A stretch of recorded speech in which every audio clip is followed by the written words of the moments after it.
दोस्तों, तो इस वीडियो में बात करेंगे अपकमिंग मेन बोर्ड आईपीओ के बारे में। तो जल्द ही मार्केट में दो और आईपीओ आने वाले हैं। एक आईपीओ है टॉलिन्स टायर का आईपीओ। तो ये आईपीओ 230 करोड़ रुपए का होने वाला है, यानी कि कंपनी आईपीओ के जरिए 230 करोड़ रुपए रेस करने की तैयारी में है। वहीं दूसरा आईपीओ है आशीर्वाद माइक्रो फाइनेंस का आईपीओ। तो ये आईपीओ काफी बड़ा है, यानी कि 1500 करोड़ रुपए का आईपीओ होने वाला है। तो इससे पहले कि मैं वीडियो को शुरू करूं, अगर आप इस चैनल पर पहली बार विजिट कर रहे हैं या फिर आपने चैनल अब तक सब्सक्राइब नहीं किया है, तो चैनल को सब्सक्राइब कर लें और साथ में वीडियो को भी लाइक कर दें। तो पहले बात कर लेते हैं टोलिन्स टायर्स आईपीओ के बारे में। अब ये जो कंपनी है ये केरला बेस्ड कंपनी है और ये टायर बनाने वाली कंपनी है। तो कंपनी ने सेबी के पास हाल ही में अपना डीआरएचपी फाइल किया है। तो इसमें कंपनी ने बताया है कि कंपनी आईपीओ के जरिए 230 करोड़ रुपए मार्केट से रेज करना चाहती है। तो कंपनी ने जो अपना डीआरएचपी फाइल किया है वो 16 फरवरी को किया है, यानी कि फ्राइडे को इनकी ओर से कंपनी के डीआरएचपी फाइल किए गए हैं। तो इसमें कंपनी ने बताया है कि कंपनी फ्रेश इशू के जरिए 200 करोड़ रुपए रेस करने वाली है, यानी कि कंपनी जो अपना आईपीओ लेकर आने वाली है। तो इसमें 200 करोड़ रुपए कंपनी के फ्रेश इशू के रहेंगे और यहाँ पर 30 करोड़ रुपए का ऑफर फॉर सेल होने वाला है, यानी कि 30 करोड़ रुपए के जो शेयर्स हैं वो कंपनी के प्रमोटर सेल करने वाले हैं। तो कंपनी के प्रमोटर्स में कलाम पराम्बिल वर्की टॉलिन और उनकी वाइफ जेरिन टॉलिन। तो ये अपनी 15-15 करोड़ रुपए की हिस्सेदारी को सेल करने वाले हैं, यानी कि टोटल 30 करोड़ रुपए की हिस्सेदारी हो जाती है। अभी करंट में बात करें तो इस कंपनी में प्रमोटर्स की होल्डिंग 92.64% है और बाकी की 7.36% की जो होल्डिंग है वो पब्लिक शेयर होल्डर्स के पास आपको देखने को मिल जाती है। तो ये जो कंपनी है ये टायर और ट्रेड रबर की मैन्युफैक्चरर है।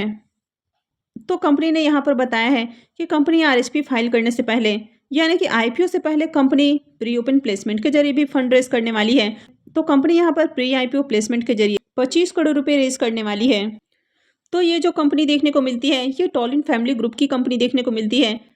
अब यहाँ पर कंपनी के ऊपर करंट में 95.09 करोड़ का कर्ज देखने को मिल रहा है, यानी कि जनवरी 2024 तक कंपनी के ऊपर 95.09 करोड़ रुपए का कर्ज आपको देखने को मिल रहा है। अब कंपनी यहाँ पर आईपीओ के जरिए जो फंड रेज करने वाली है तो इसमें से 62.55 करोड़ रुपए कंपनी अपने कर्ज के भुगतान के ऊपर खर्च करने वाली है और यहाँ पर 75 करोड़ रुपए company long term working capital requirements के ऊपर खर्च करने वाली है। इसके अलावा कंपनी 24.37 करोड़ रुपए इसकी जो होली ओन सब्सिडरी देखने को मिलती है तो उसमें लगाने वाली है, यानी कि उनमें इन्वेस्टमेंट के तौर पर खर्च करने वाली है। इसके बाद कंपनी की जो सब्सिडरी कंपनी देखने को मिलती है तो उसके ऊपर भी आपको कर्ज देखने को मिलता है। 16.37 करोड़ रुपए कंपनी अपने सब्सिडरी के ऊपर जो कर्ज है उसके भुगतान में लगाने वाली है और 8 करोड़ रुपए वर्किंग कैपिटल रिक्वायरमेंट्स के ऊपर खर्च करने वाली है और इस फंड को जनरल कॉर्पोरेट पर्पस के तौर पर खर्च किया जाएगा। तो यहाँ पर कंपनी जो टायर्स बनाती है उसको लाइट कमर्शियल व्हीकल्स में यूज किया जाता है, एग्रीकल्चर व्हीकल्स में यूज होते हैं और साथ ही जो 2 और 3 व्हीलर व्हीकल्स हैं वहाँ पर इनका यूज किया जाता है। तो कंपनी अपने प्रोडक्ट को इन व्हीकल्स मैन्युफैक्चरर्स को सेल करते हुए देखने को मिलती है। तो कंपनी यहाँ पर इंडिया के साथ ही middle east, Asian region, Africa और साथ ही 18 कंट्रीज को भी अपने प्रोडक्ट एक्सपोर्ट करते हुए देखने को मिलती है। तो कंपनी का जो टोटल रेवेन्यू देखने को मिलता है उसका 9.01% इनके एक्सपोर्ट बिजनेस से आता है। कंपनी के लिस्टेड पेयर्स को देखें तो यहाँ पर आपको Indag rubber, Vamsi rubber, TVS Srichakra, GRP और एलगी रबर देखने को मिल जाता है।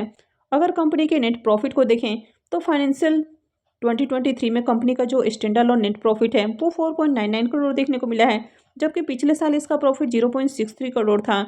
वही अगर इनके रेवेन्यू को देखें तो पिछले साल जहां इनका रेवेन्यू 113.4 करोड़ था वो अभी देखें तो इस साल 118.3 करोड़ देखने को मिल रहा है। तो कंपनी के फाइनेंशियल के अंदर काफ़ी अच्छी ग्रोथ देखने को मिली है। हालांकि अब तक सिर्फ कंपनी की ओर से डीआरएचपी फाइल किए गए हैं। तो जैसे इनको सेबी की ओर से मंजूरी मिलती है तो आईपीओ जल्द ही आपको मार्केट के अंदर आते हुए देखने को मिलेगा। तो चलिए अब देख लेते हैं नेक्स्ट आईपीओ को। तो दूसरा आईपीओ होने वाला है आशीर्वाद माइक्रो फाइनेंस का आईपीओ। अब ये जो कंपनी है ये मन्नापुरम फाइनेंस की सब्सिडरी कंपनी देखने को मिल जाती है। तो इनकी ओर से भी देखा जाए तो इनकी ओर से भी सेबी को डीआरएचपी फाइल किया गया है। वैसे कंपनी की ओर से 5 अक्टूबर को ही डीआरएचपी फाइल किए गए थे, लेकिन सेबी ने इस आईपीओ को जनवरी तक होल्ड पर रखा था और इनको अब तक मंजूरी नहीं मिली थी और उसके बाद कंपनी की ओर से अडेंडम डीआरएचपी फाइल किए गए। तो अगर कंपनी को अपने डीआरएचपी में किसी तरह का चेंज करना होता है तो इसके लिए अडेंडम डीआरएचपी फाइल करना होता है।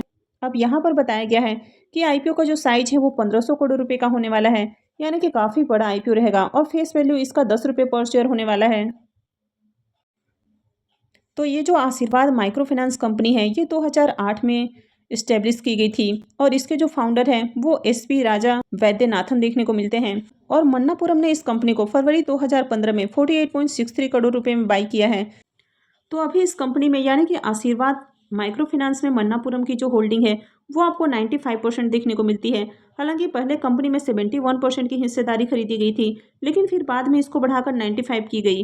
तो मात्र 5% की जो हिस्सेदारी है वो इसके फाउंडर के पास आपको देखने को मिलती है, यानी कि वैद्यनाथन के पास कंपनी की सिर्फ 5% की होल्डिंग है। अभी ये जो आशीर्वाद माइक्रो फाइनेंस कंपनी का आईपीओ होने वाला है ये पूरी तरह से फ्रेश इशू का आईपीओ रहेगा। यहाँ पर कोई भी ऑफर फॉर सेल नहीं होने वाला है। हालांकि यहाँ पर भी कंपनी प्री आईपीओ प्लेसमेंट के जरिए फंड रेज करने की तैयारी में है। तो यहाँ पर कंपनी 300 करोड़ रुपए प्री आईपीओ प्लेसमेंट से रेज करने वाली है। तो यहाँ पर अगर कंपनी प्री आईपीओ प्लेसमेंट के जरिए 300 करोड़ रुपए रेज करती है तो आगे आईपीओ का जो साइज होगा वो आपको कम होते हुए देखने को मिल सकता है। अब यहाँ पर कंपनी आईपीओ से जो पैसा रेज करने वाली है तो उसे अपने बिजनेस की ग्रोथ में लगाने वाली है, यानी कि फ्यूचर बिजनेस रिक्वायरमेंट्स के रूप में यूज करने वाली है। तो आशीर्वाद माइक्रो फाइनेंस कंपनी 2008 में तमिलनाडु में 2 ब्रांचेस के साथ शुरू होती हुई देखने को मिली और अभी देखें तो 22 स्टेट में और 4 यूनियन टेरिटरीज में इनके बिजनेस आपको देखने को मिल जाते हैं। और कंपनी के 1684 ब्रांचेस अभी करंट में देखने को मिलते हैं, यानी कि 31 मार्च 2023 तक कंपनी के 1684 ब्रांचेस हैं। कंपनी के 3.25 मिलियन एक्टिव बोरोवर्स देखने को मिल जाते हैं जिनको कि कंपनी ने लोन दिया हुआ है। तो ये कंपनी काफ़ी तरह के लोन ऑफर करती हुई देखने को मिलती है। इसके अलावा कंपनी गोल्ड के अगेंस्ट में लोन देती है और साथ ही एमएसएमई लोन भी देती हुई देखने को मिलती है। तो कंपनी के अगर एयूएम को देखें तो 2021-22 में कंपनी का जहां एयूएम 7,000 करोड़ रुपए का देखने को मिल रहा था वो अभी देखें तो 10,000 करोड़ रुपए से भी ज़्यादा का देखने को मिल रहा है। तो ये जो आशीर्वाद माइक्रो फाइनेंस कंपनी आपको देखने को मिल रहा है ये भी एक नॉन बैंकिंग फाइनेंशियल कंपनी है, यानी कि एनबीएफसी कंपनी है। तो इस तरह की कंपनियां डिपॉजिट नहीं ले सकती है।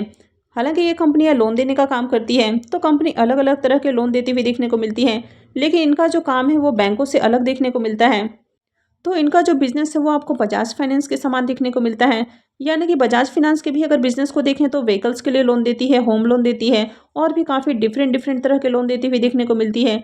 तो ये जो कंपनी है ये भी आपको सेम बिजनेस में देखने को मिल जाती है।